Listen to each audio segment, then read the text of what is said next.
Bonjour à tous et bienvenue sur ETFilm 2.0. Dans mon dernier post sur LinkedIn, je vous parlais de la technique de visualisation pour surmonter des situations inconfortables dans votre vie.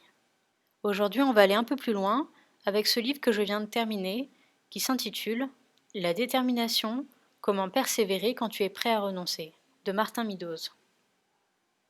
Je vais vous mettre le lien de ce livre sous cette vidéo. Martin Meadows est un auteur qui a écrit de nombreux livres sur l'autodiscipline et notamment pour les entrepreneurs. Dans son livre, il vous explique les habitudes à prendre pour atteindre n'importe quel objectif. Je vais vous en citer quelques extraits.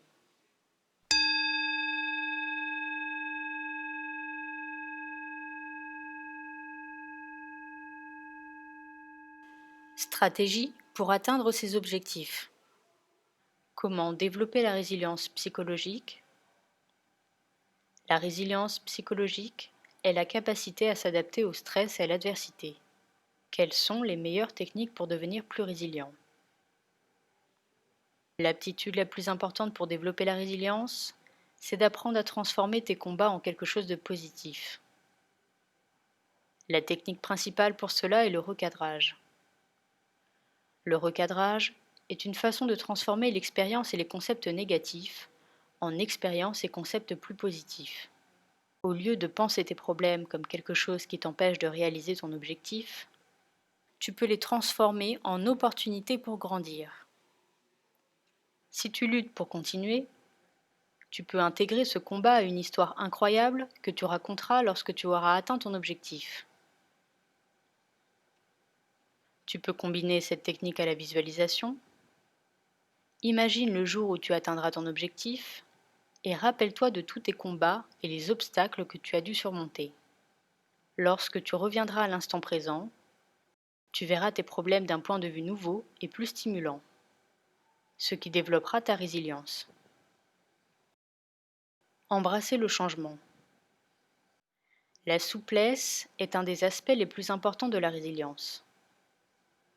Les personnes qui ont des difficultés à s'adapter à différentes situations défavorables ou non, luttent pour respecter leurs objectifs lorsqu'elles sont forcées de changer leur approche. Alors que les gens ordinaires trouvent que les changements abrupts sont accablants. Les personnes résilientes utilisent ces événements pour en tirer des leçons. Au lieu de désespérer, elles s'adaptent et prospèrent. La capacité d'embrasser le changement vient avec la pratique. Les changements fréquents dans ta vie, des petits changements de tes habitudes aux grands changements de carrière, peuvent t'aider à développer cette aptitude et à devenir plus souple. Envisage de mettre en place des expériences régulières dans ta vie et de bousculer ta routine de cette façon. Par exemple, si tu te réveilles toujours à 8 heures, essaye de te réveiller à 6 heures et adapte-toi. Choisis différentes routes pour aller travailler chaque jour, ou si tu es à ton compte, travaille dans un lieu différent.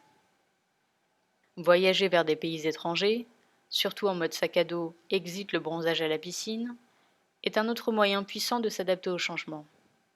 Plus la culture du pays que tu visites est différente, plus tu apprends à t'adapter au changement. Développe un réseau amical et familial solide qui te soutient. Les personnes résilientes, peu importe leur capacité à faire face aux difficultés, n'y arrivent pas seules. Un réseau social solide est indispensable si tu travailles sur des grands objectifs qui très certainement te mettront en permanence face à de nombreux défis majeurs.